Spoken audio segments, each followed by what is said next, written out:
Nous avons une émission bien fournie aujourd'hui, le Sénégal.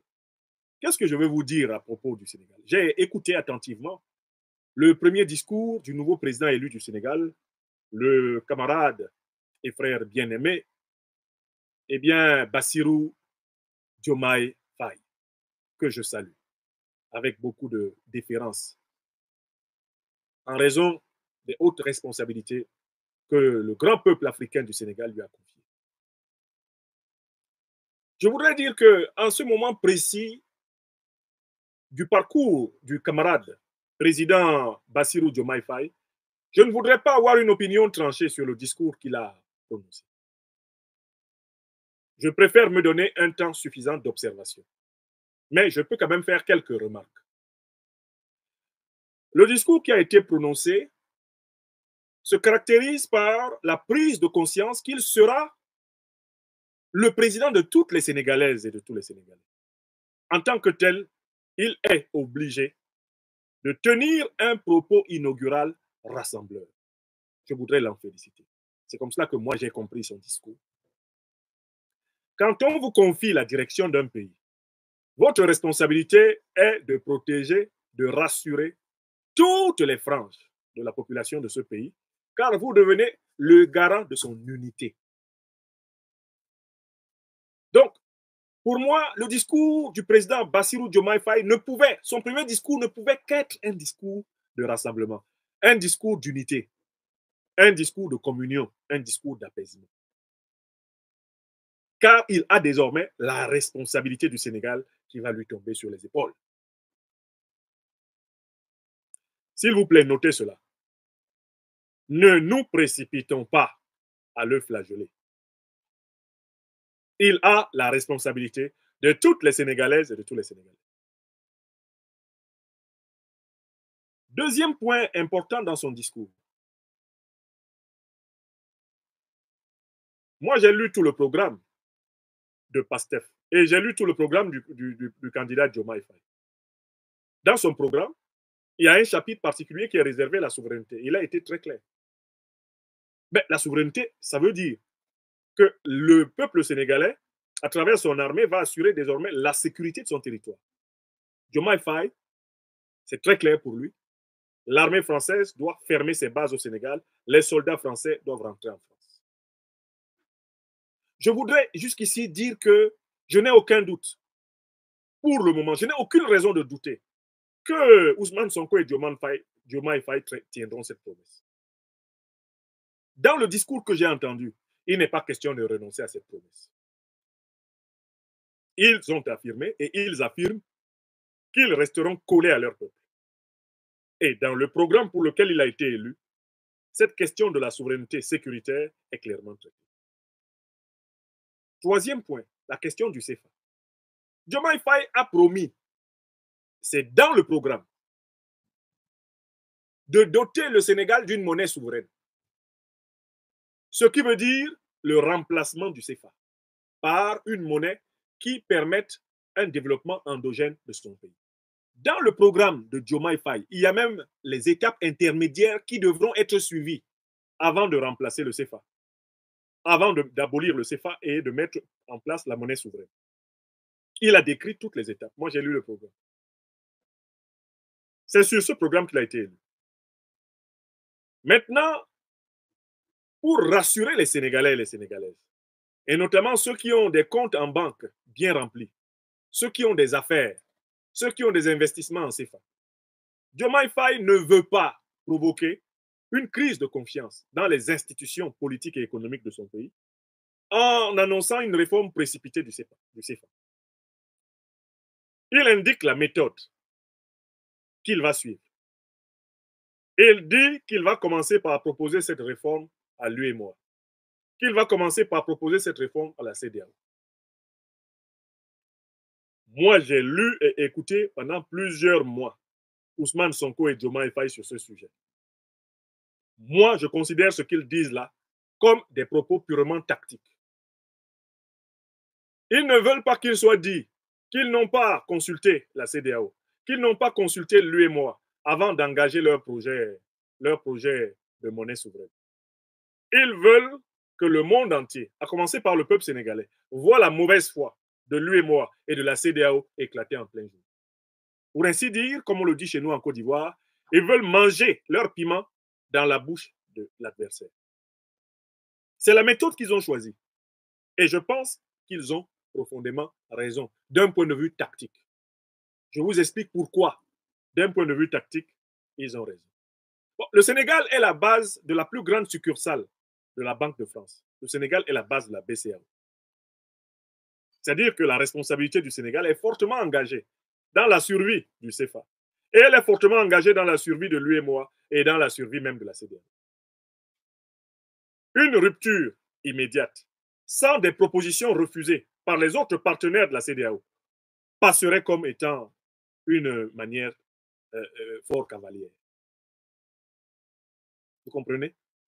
Il leur faut donc commencer par donner la preuve au peuple sénégalais que eux, ils sont de bonne foi, mais que Ouattara Draman et les autres chefs d'État vassaux de la CEDEAO sont de mauvaise foi. C'est la première étape.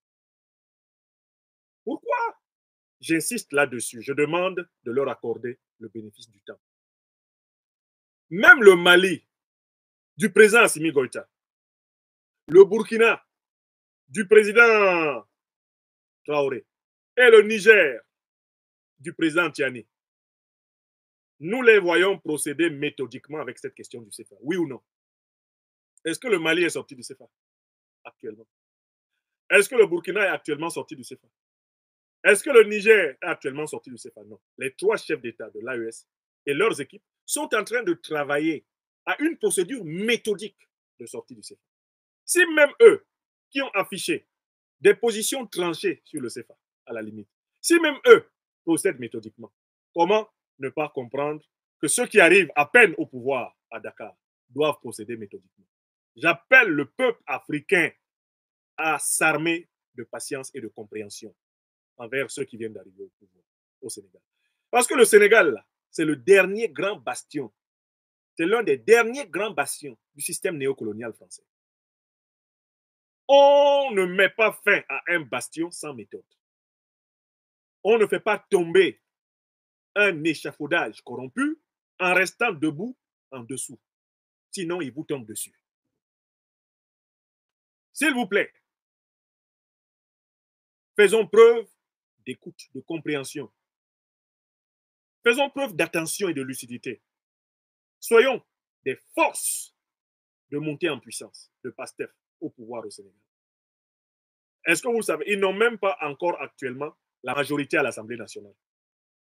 Quelles décisions peuvent-ils prendre sur la monnaie alors qu'ils n'ont même pas encore une majorité à l'Assemblée nationale, puisqu'ils sont venus au pouvoir par la voie électorale? L'Assemblée nationale au Sénégal ne sera pas renouvelée avant le mois d'octobre. Il leur faut avoir une majorité législative pour pouvoir prendre des initiatives législatives hardies, n'est-ce pas? Mais nous sommes quand? Nous sommes au mois de mars 2024. L'Assemblée nationale sénégalaise se renouvelle vers octobre. Le mandat actuel court jusqu'à octobre. Donc, il faut que PASTEF gagne la majorité. Comme PASTEF a gagné majoritairement l'élection présidentielle, on peut s'attendre à ce que PASTEF gagne la majorité au Parlement. Quand ils auront la majorité au Parlement, ils auront donc les coudées franches pour prendre des décisions. En attendant, ils sont obligés de demander à tout le monde de faire preuve de patience et de lucidité et d'accepter qu'ils y procèdent méthodiquement. Moi, ce qui m'amène à vous parler de ça ce soir de cette façon, c'est parce que moi, je fais partie de ceux qui ont lu le programme de PASTEF. J'ai lu totalement. Sur la question du franc CFA, PASTEF est l'un des partis politiques qui a décrit toutes les étapes intermédiaires qu'il respectera dans la sortie de cette monnaie. Attendez, je vais vous lire cet extrait-là. Vous voyez qu'ils ont réfléchi au problème. Et ils savent que c'est quelque chose qui se fait méthodiquement. Mais le Mali nous a dit ça plusieurs fois. Les autorités maliennes nous ont dit ça plusieurs fois. Le premier ministre du Mali, Choguel Kokalamaïga, est plusieurs fois intervenu pour dire laissez les spécialistes faire le travail. Laissez les spécialistes faire le travail. Plusieurs fois, n'est-ce pas? Laissez les spécialistes bien se préparer. Le président Tiani, interrogé, a dit que la question de la monnaie n'était pas un débat. Il faut une monnaie souveraine. Mais il a dit, les experts sont au travail. C'est ce que le président Traoré a dit. Mais en fait, c'est ce que disent Bassirou Diomaye Faye et Ousmane Sonko. Bon, le Sénégal est encore pour le moment membre de la CEDEAO. Il n'a pas été sanctionné par la CEDEAO. Le Sénégal est encore membre de l'UEMOA. Les avoirs du Sénégal n'ont pas été confisqués par l'UEMOA. Laissez le Sénégal expérimenter le néocolonialisme de la conférence des chefs d'État de la CEDEAO. Parce que Bassirou Diomaye Faye dit que lui va réformer la CEDEAO. De telle façon que la conférence des chefs d'État n'ait plus de pouvoir. Mais c'est une attaque directe contre Alassane Draman Ouattara. Parce que c'est parce que la conférence des chefs d'État prime sur la commission de la CEDEAO et prime sur le Parlement de la CEDEAO qu'on a pu prendre les sanctions illégales, inhumaines et criminelles contre le Mali, le Burkina, le Niger. Toutes ces sanctions ont été prises parce que le néocolonialisme français, contrôlant Ouattara, Mbalo, Macky Sall, Tinubu, Patrice Talon, tous ces gens-là étant contrôlés par le néocolonialisme français, contrôlés par l'OTAN, contrôlés par les impérialistes occidentaux, ils ont détourné la CEDEAO. Le président Tiani nous a rappelé que depuis 1991, à travers la déclaration des principes politiques du 6 juillet 1991, la CEDEAO a été détournée par les Occidentaux à travers leur propagande, leur idéologie démocratique. Bon, Bassirou Diomaye Faye dit qu'il va leur proposer de changer tout ça. Bon, quand ils vont refuser, vous voulez qu'ils fassent quoi? Bassirou et Ousmane Sonko sont des dialecticiens. Ils vont avancer la thèse. Quand les autres vont leur opposer une antithèse, là, ils vont donner la synthèse. Ils sont obligés d'aller méthodiquement parce qu'il leur faut aussi convaincre et continuer à convaincre le peuple sénégalais. Donc, ils vont dire, nous voulons bien rester avec vous à la CEDEAO à condition que la conférence des chefs d'État ne prime plus sur la commission, à condition que l'OTAN retire son bureau, à condition qu'il n'y ait plus de fonctionnaires des puissances étrangères à l'Afrique qui sont présents dans les instances de la CEDEAO. Quand ils vont dire ça, vous pensez que Ouattara va accepter? Ouattara va dire non, mais ce petit Diomaye, mais il est malade ou quoi? Mais dis donc, il ne va pas bien chou. Hein? Donc, en fait, ils ont prévu que Ouattara va les envoyer paître. Je vous le dis. Diomaye et Sonko ont prévu qu'Alassane Ouattara va les envoyer paître, que la France-Afrique va les envoyer paître. Et quand ça va être fait, ils vont donc se retourner vers le peuple sénégalais pour dire, voilà. Ils vont dire, Sénégal rec, maintenant, bon, on va les ñaf, c'est tout. On va ñaf les néocolonisés et on avance. C'est comme ça que j'ai compris ça. Laissez Bassirou s'installer, pardon. Sabari, Sohondiri, on dit ambassade, Sohondiri. Laissez Bassirou s'installer. Laissez Bassirou s'installer. Actuellement, même là, ce qu'il faut, les Sénégalais continuent à surveiller l'armée. Parce que Macky Sall ne part pas de cœur, avec le cœur joyeux. Surveillez-moi cette armée, ne dormez pas. Il faut que Diomaye et Sonko s'installent au pouvoir. Il faut qu'ils contrôlent les manettes du pouvoir. Il faut qu'ils maîtrisent parfaitement la situation avant de faire des déclarations. Mais pour moi, ils ont tout dit. Je suis désolé de décevoir ceux qui pensent que, ah non, il n'est pas clair. Pour moi, c'est clair. Et l'une des preuves que c'est clair, c'est que la presse française, la presse politique française, elle le sait. Elle sait que ces gars-là, ces fils du Sénégal, là, ils sont venus changer, que c'est la rupture qui est arrivée. Mais j'ai lu et écouté les émissions les plus amples de RFI, de France 24, du monde. Pour eux, c'est sûr que Sonko et Diomaye sont des candidats de la rupture. C'est sûr que les bases militaires françaises vont partir. C'est sûr qu'ils vont sortir du CFA. Ici, les grands spécialistes de l'élite politique française, eux, ils savent que Sonko et Diomaye, c'est la fin de leur carotte au Sénégal. Et ils le disent. Mais c'est chez nous en Afrique que certains d'entre nous, par impatience, parce que nous avons été habitués aux victoires éclatantes du Mali, du Burkina et du Niger, mais même au Mali, ça n'est pas venu tout de suite. Bandao ne voulait pas de ça. Bandao a voulu détourner la révolution malienne, oui ou non? Obligeant le président Assimi Goïta à prendre les choses en main. C'est cela, oui ou non?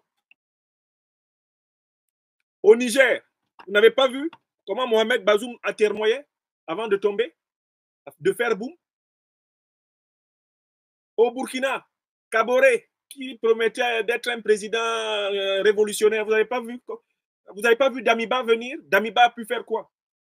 Le Burkina est passé par pratiquement 3 à 4 années d'errement avant de rectifier Damiba et d'avoir quelqu'un qui le fait.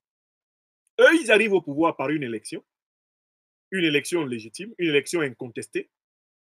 Laissons-les mettre en place les mécanismes de l'exercice du pouvoir. Parce que comme ils ne sont pas arrivés au pouvoir par coup d'État, ils sont obligés de procéder par les méthodes du régime démocratique sénégalais tel qu'il fonctionne. Et attention, ils seront observés de très près. Ils n'ont pas intérêt à brûler une étape. On va dire, oh, voilà ceux qui étaient en prison à Cap Manuel, ce sont eux qui se plaignaient, c'est toujours eux qui se plaignaient, ils ne respectent rien, ils ne respectent pas. Voilà pourquoi Diomaye dit, il y aura les consultations populaires. Parce que attention au peuple. Si vous allez plus vite que le peuple dit non, on leur a pas dit de faire ça. Ce sont eux qui nous ont emmenés dans la merde. Hein, voilà ces gens-là, ces jeunes-là, ils sont pressés, ils sont inexpérimentés. Diomaye dit qu'il y aura des consultations populaires. Il ne suffit pas de l'avoir élu. Diomaye va vous donner la parole, Sénégalais. À chaque étape du changement, vous serez impliqués dans le débat. Voilà. Donc, en tant qu'intellectuel politique, j'appelle l'Afrique des libertés, j'appelle nos amis à travers le monde à permettre à PASTEF de s'installer au pouvoir. Je peux vous dire que ce n'est pas évident de s'installer au pouvoir. L'expérience, par exemple, du cas de Laurent Gbagbo avec le FPI, arrivé au pouvoir en 2000, dans des conditions encore plus difficiles que celles de Sonko. Parce que là, il y avait littéralement eu une véritable guerre dans la foulée. Cette expérience-là nous enseigne que, mais il y a un temps. Il y a un temps quand on vient d'arriver au pouvoir, il y a un temps pour s'installer, pour s'arc-bouter, il y a un temps pour tenir vraiment les rênes. Bon, Diomaye tient les rênes au sens moral du terme, symbolique du terme, il ne les tient pas encore réellement. Il ne les tient pas encore réellement. Donc, sur le Sénégal, je voudrais dire à mes frères et mes sœurs, mais écoutez, ne mettons pas la charrue avant les bœufs. Voyons comment ils sont arrivés au pouvoir. C'est en battant Macky Sall dans les yeux. Ils sont donc obligés d'utiliser cette méthode électorale. Ils sont donc obligés d'utiliser cette méthode de validation populaire pour toutes les futurs États. Et en attendant, ils doivent s'exprimer avec de la réserve. Parce que quand l'aveugle te menace, c'est que son pied est posé sur un caillou. Il faut prendre l'Assemblée nationale. L'Assemblée nationale étant prise, ayant la majorité, le discours va se préciser. Mais je peux vous dire que j'ai lu tous les meilleurs spécialistes de l'élite politique française, en tout cas dans la presse, RFI, France 24, Le Monde, eux, ils savent que Sonko et Diomaye vont rompre avec le néocolonialisme français. C'est ce qu'ils ont dit à tous les décideurs. Ne vous en tenez pas à la phrase du président Macron qui dit qu'il est heureux de pouvoir travailler avec le président Diomaye. Vous savez pourquoi il dit ça? Mais parce qu'en réalité, il est triste de ne pas pouvoir lui imposer, comme il pouvait l'imposer à Macky Sall. Il s'est permis de nommer Macky Sall sur un poste alors que Macky Sall était encore président de la République du Sénégal. Ça ne se passera pas comme ça avec Diomaye. C'est un aveu de faiblesse du président Macron que de dire qu'il est heureux de pouvoir travailler avec Diomaye. Mais est-ce qu'il a aidé Diomaye à sortir de prison? Quand on a arrêté Ousmane Sonko, qu'on l'a trimballé dans toutes les prisons du Sénégal, on l'a traité de violeur, etc. Que faisait le président Macron? Rien du tout. Vous pensez qu'Ousmane Sonko a oublié ça? Quel est le portrait qu'on a fait de Sonko dans la presse officielle, la presse politique française, tout le temps que Macky Sall était assis sur son cou? Quel est le portrait qu'on a fait? Vous pensez qu'il a oublié ça du jour au lendemain? Il ne sait pas, mais eux, ils savent. Parce que j'ai lu les meilleures analyses des penseurs de la néocolonie, du néocolonialisme français parisien. Eux, ils sont convaincus que derrière l'apparente modération du discours de Diomaye, il n'y a rien d'autre que la prudence de quelqu'un qui est en train de récupérer les éléments du pouvoir. Et l'une des choses qui me conforte à vous parler de cette façon aujourd'hui, c'est la prise de parole du père de Diomaye Faye. Il faut que vous retrouviez une vidéo dans laquelle le père de Diomaye Faye, qui est mieux placé que vous et moi pour le connaître, nous dit le portrait idéologique dont il rapproche Diomaye Faye. Il dit que Diomaye Faye et Sonko, de son point de vue, non comme modèle possible en Afrique de l'Ouest, que Kwame Nkrumah et Sankara. C'est ce que dit le père le jour même de l'élection. Il est interviewé. Donc, alors, il dit qu'il va essayer de convaincre les pays de l'AES de rejoindre la CEDEAO. Mais quelle CEDEAO? Il a dit que ce serait une CEDEAO où la conférence des chefs d'État ne va plus diriger. Ce serait une CEDEAO dans laquelle le Parlement aura désormais un poids supérieur à celui de la Commission. Or, logiquement et mathématiquement, nous savons que Alassane Dramane Ouattara et les néocolonialistes français, les impérialistes occidentaux, n'accepteront jamais cette réforme de la CEDEAO. Par conséquent, il n'y aura jamais une CEDEAO qui serait capable de satisfaire ce pourquoi le Mali, le Burkina et le Niger sont partis. Diomaye et Sonko seront obligés de se retourner vers l'AES et de faire chemin avec elle quand ils auront été déçus, comme cela est prévu, y compris par eux-mêmes, par la CEDEAO. Oui, et c'est pour ça que Diomaye Faye a dit que le Sénégal désormais aurait des relations libres avec tous les partenaires de son choix en fonction de ses intérêts. Il a prévenu tout le monde parce qu'il sait très bien que les chefs d'État voyous de la CEDEAO ne se soumettront pas à celui qu'ils vont appeler encore un gamin. Mais il se prend pour qui? Mais un enfant, il n'était même pas né quand je commençais ma carrière. Tu te rends compte, Dominique? Oui, chou! Avec son Sonko, là.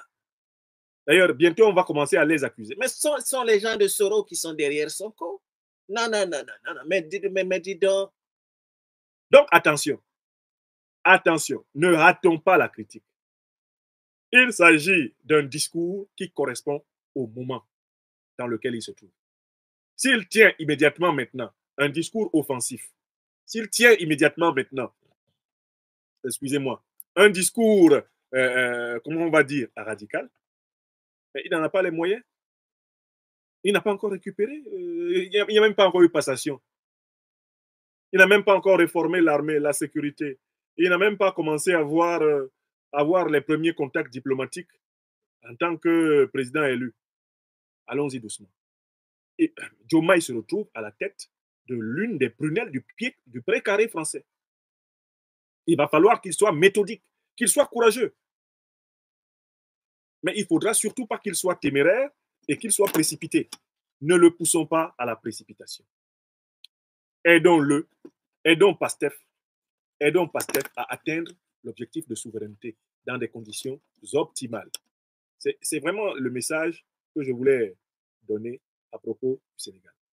Aidons Pastef, aidons Diomaye Faye à atteindre l'objectif de souveraineté dans des conditions optimales. Ne le poussons pas à l'erreur. Ne le poussons pas à la précipitation. Ne confondons pas vitesse et précipitation. Parce que le Sénégal est l'un des pays les plus dangereux à gouverner. Il est militairement occupé actuellement par l'armée française. Il est occupé par l'armée américaine. Il est occupé par la succursale de la Banque de France. C'est un pays encore noyauté par les structures néocolonialistes. C'est un pays qui est considéré comme l'une des conditions de la puissance de la France. Il faut le prendre, mais alors il faut le prendre fermement pour le réformer. On ne peut pas réformer le Sénégal si on ne l'a pas bien pris. Pour le moment, le Sénégal est pris par principe, le principe de légitimité populaire dit démocratique. Attention, il faut maintenant le prendre structurellement. Il faut que le cavalier Diomaye et le cavalier Sonko s'asseyent et tiennent la crinière du lion, la crinière du cheval. Qu'ils tiennent la laisse, qu'ils tiennent et qu'ils orientent le cheval sénégal dans la direction de la victoire. Notre responsabilité, c'est de les accompagner, de les aider à ne pas oublier leurs promesses essentielles, leurs engagements fondamentaux. Pour moi, aucun de ces engagements n'est remis en cause. Un président qui prend la tête d'une puissance sous-régionale qui était sous et qui demeure encore sous le contrôle de la puissance néocoloniale, il doit avancer selon le précepte de Descartes en utilisant aussi la méthode du larvatus prodeo. Il doit savoir avancer masqué. Et quand il doit frapper fort et sec, sans pitié. Quand il doit patienter fort et sec, sans pitié. Parce que la patience est aussi un signe de courage. Seuls les gens courageux peuvent être patients et persévérants. Voilà ce que je voulais dire donc à propos du Sénégal. Je le dis et je le répète à mes frères Sonko et Diomaye, vous ne pourrez pas changer la CEDEAO. Vous ne pourrez pas changer l'UEMOA. Tout ce que je souhaite, c'est que vous ne perdiez pas trop de temps dans la mise en œuvre du programme de Pasteur. Allez-y vite, vérifiez donc ce que c'est que lui et moi, ce que c'est que la CEDEAO aujourd'hui. Ça n'a pas changé, ce sont les organisations néocolonialistes que vous avez dénoncées quand vous étiez dans l'opposition. Ce sont ces organisations qui ont fait souffrir le peuple malien, le peuple burkinabé, le peuple nigérien sous vos yeux. Elles n'ont pas changé. Elles ne changeront pas envers vous. J'insiste pour vous dire que la politique de réforme, la politique révolutionnaire que vous incarnez, va valoir au Sénégal une instabilité sécuritaire. Jusqu'ici, leurs soi-disant djihadistes n'attaquaient que le Mali, le Burkina et le Niger. Maintenant que la politique de la souveraineté commence au Sénégal, je vous préviens, ils vont retourner quelques-uns de leurs groupes contre vous. On va entendre parler pour la première fois d'histoire de djihadistes soi-disant au Sénégal. Je vous préviens, ne perdez pas le temps.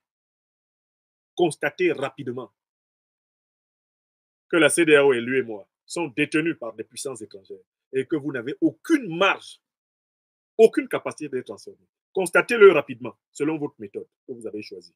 Vous avez dit, on va d'abord constater. On va faire comprendre ça au peuple. On va vérifier, on va avoir toutes les preuves que nos propositions pertinentes sont rejetées. Et on va passer à la phase d'après. Je souhaite qu'il n'y ait pas trop de temps perdu. Parce que le temps étant l'autre nom de Dieu, il est aussi ce qui permet au diable de se glisser dans les détails. N'oubliez pas qu'ils ont un projet de coup d'État néocolonialiste contre vous. N'oubliez pas que les moindres difficultés sociales et économiques, ils n'hésiteront pas à les retourner contre vous sous la forme d'une révolte de dépit de votre peuple. N'oubliez pas. N'oubliez pas que vous n'avez pas le temps. Le temps vous a.